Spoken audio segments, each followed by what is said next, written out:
வணக்கம். சிவாய நமக. இன்னைக்கு ஏப்ரல் 3, 2025 அதிகாலை ஒரு 4:30 மணி ஆகுது. நான் உங்கள் அன்பிற்குரிய மருதமலை ஏகேஜி சித்தார்த்த அபிமன்யு.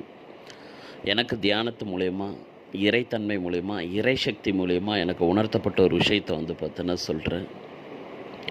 எதுவுமே நேற்று இரவிலிருந்து என்னுடைய கட்டுப்பாட்டில் கிடையாது. எல்லா கட்டுப்பாடுகளும், எல்லா கண்ட்ரோலும் என்னுடைய லோகத்துக்கு பார்த்தோன்னா ஷிஃப்ட் ஆகிடுச்சு. அவர்கள் நினைத்தால் எப்பேற்பட்ட மாற்றத்தையும், எப்பேற்பட்ட தாக்கத்தையும், எப்பேற்பட்ட விளைவுகளையும் ஒரு நொடியில் இந்த லோகத்தில் நிகழ்த்த முடியும் அப்படின்றத இன்றையிலிருந்து பார்ப்பீங்க. அந்த லோகத்துக்கு இந்த மருதமலை ஏகேஜி சித்தார்த்த அபிமன்யு எந்த அளவுக்கு முக்கியம் அப்படின்றதையும் இன்றையிலிருந்து பார்ப்பீங்க.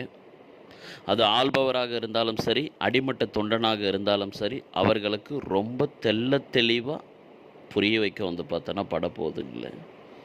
ஒரு பெரிய இறைசக்தி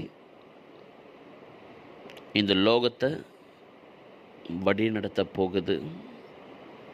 ஏன் லோகத்தோடைய ஆட்கள் இங்கே இருக்கிற பலருக்கு புரிய வைக்க பார்த்தோன்னா போகிறாங்க.